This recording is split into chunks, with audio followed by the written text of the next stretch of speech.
मध्य प्रदेशात ओबीसी आरक्षणाचा मार्ग मोकळा झाला, महाराष्ट्रात मात्र आरक्षण नाही। मध्य प्रदेश सरकारने एम्पिरिकल डेटा तयार करून त्याचा संपूर्ण रिपोर्ट सादर केला। आपल्याला कल्पना असेल, साधारण मागच्या आठवड्यामध्ये त्यांनी रिपोर्ट सादर केल्यानंतर त्यांना सर्वोच्च न्यायालयाने सांगितलं होतं हा कन्सॉलिडेटेड रिपोर्ट चालणार नाही, तुम्ही हा रिपोर्ट हा मतदारसंघशा म्हणजे लोकल बॉडीशा सादर करा। आज त्यांनी तसा तो लोकल बॉडीशा सादर केला आणि तो रिपोर्ट ॲक्सेप्ट करून मध्य प्रदेशाला ओबीसीच्या आरक्षणासहित निवडणुका घेण्याची परवानगी मिळाली। महाराष्ट्र सरकारने आम्ही गेले 2 वर्ष 2.5 वर्ष सांगतोय एम्पिरिकल डेटा तयार करा, परंतु पहिले तर वर्षभर केंद्र सरकारकडे बोट दाखवलं, त्याच्यानंतर कमिशन तयार केलं तर त्याला पैसे दिले नाहीत, त्यानंतर एक थातूर मातूर रिपोर्ट की ज्याच्यावर तारीख नव्हती, सही नव्हती, डेटा नव्हता असा सादर करून आपलं हसं करून घेतलं। आणि अक्षरशः मी जे वारंवार म्हणालो ओबीसी राजकीय आरक्षणाची हत्या ही महाराष्ट्रामध्ये महाराष्ट्र सरकारने केली। खरं म्हणजे आपण बघा, मागचं जो शेवटचा लास्ट ऑर्डर आहे तो लास्ट ऑर्डर हा महाराष्ट्राचा झाला आणि त्याच्या दुसऱ्या दिवशी मध्य प्रदेशचा झाला। मध्य प्रदेशने दुसऱ्या दिवशी झाल्याबरोबर डेडिकेटेड कमिशन तयार केलं आणि संपूर्ण मध्य प्रदेशाच्या जिल्ह्यामध्ये प्रत्येक लोकल बॉडीमध्ये डेटा तयार केला आणि म्हणूनच आज त्यांना ती परमिशन मिळाली। आमच्याकडे मात्र केवळ राजकारण झालं, मंत्री भाषणं करत राहिले, मोर्चे काढत राहिले, मुख्यमंत्र्यांनी कुठलंही लक्ष याच्यामध्ये घातलेलं दिसत नाही आणि त्यामुळे आज मध्य प्रदेशला परवानगी मिळाली आणि महाराष्ट्राचा अजूनही एम्पिरिकल डेटा तयार झालेला नाही। आणि जे लोक वारंवार आम्ही ज्यावेळेस सांगत होतो की सुप्रीम कोर्टाने ट्रिपल टेस्ट केवळ सांगितली आहे, त्यावेळेस जे लोक आम्हाला सांगत होते की तुम्ही चुकीचं बोलताय, आज त्यांना त्यांच्या डोळ्यामध्ये झणझणीत अंजन हे माननीय सर्वोच्च न्यायालयाच्या निर्णयाने आलेलं आहे।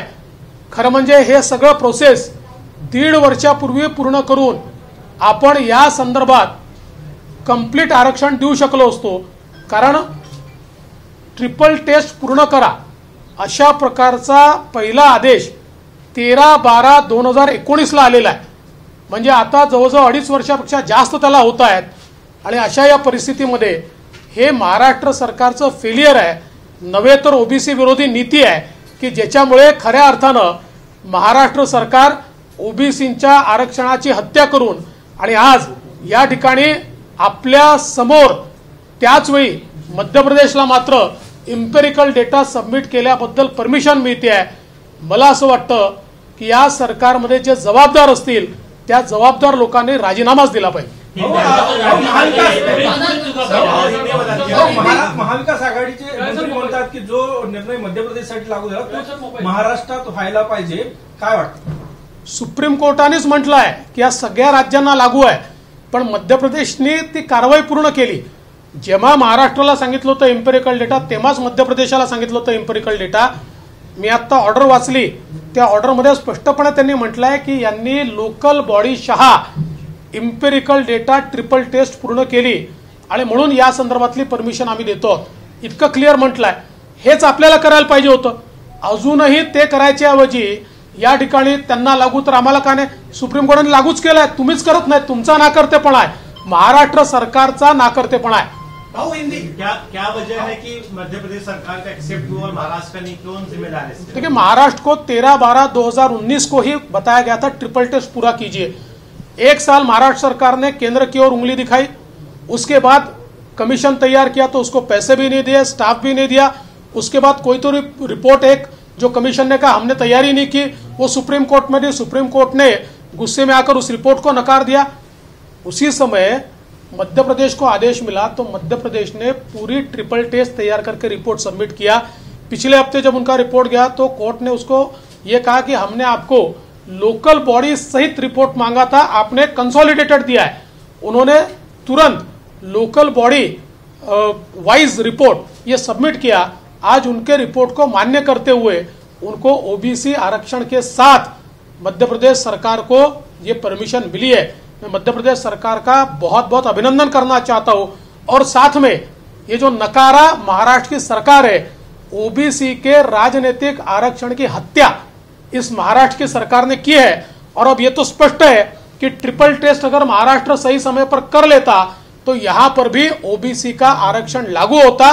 ये सरकार के कारण वो लागू नहीं हो रहा, क्योंकि ये सरकार ओबीसी विरोधी है। ये सरकार चाहती नहीं है कि ओबीसी को आरक्षण मिले। आघाड़ी सरकार का सीधे तौर पे आरोप केंद्र पे जा रहा है, तो क्या कहा जाए कि कौन गुमराह कर रहा है? केंद्र सरकार गुमराह कर रही है कि राज्य सरकार गुमराह कर रही है? झूठे लोग हैं, झूठी बात करते हैं। ये तो 1.5 साल पहले स्पष्ट हुआ कि केंद्र का कोई संबंध नहीं है, राज्य को करना है। मध्य प्रदेश ने करके दिखाया। आप सिर्फ भाषण करते रहे, राजनीति करते रहे, क्योंकि मन से ओबीसी को आरक्षण आपको देना ही नहीं है। क्या वजह है कि आरक्षण उनको नहीं देना है? इसी वजह क्या मंशा उनकी? तो राजनीति में दिखाई पड़ रहा है, नहीं देना चाहते, वो दबाव है उनके ऊपर। देवेंद्र जी, अब आपका क्या स्टैंड रहेगा? मान लीजिए अभी मध्य प्रदेश को मिल गया, हम तो सरकार पर दबाव बनाएंगे, हम आंदोलन करेंगे, सरकार के खिलाफ मैदान में उतरेंगे। ये सरकार ने जो ओबीसी के आरक्षण की हत्या की, इस सरकार का पर्दाफाश करेंगे। देवेंद्र मराठी कधीपासून आंदोलनाला सुरुवात होणार आहे? असं आहे की आता तर हे स्पष्ट झालेलं आहे की केवळ आणि केवळ सरकारच्या नाकामीमुळे, नाकर्तेपणामुळे या ठिकाणी हे आरक्षण गेलेलं आहे। त्यामुळे या सरकारला जोपर्यंत हे डेटा सबमिट करत नाही सुप्रीम कोर्टात, तोपर्यंत आम्ही स्वस्थ बसू देणार नाही। याविरुद्ध आवाज उठावू, आंदोलन करू, सगळे मार्ग आता आमचे खुले आहेत। एबीपी माझा, उघडा डोळे बघा नीट।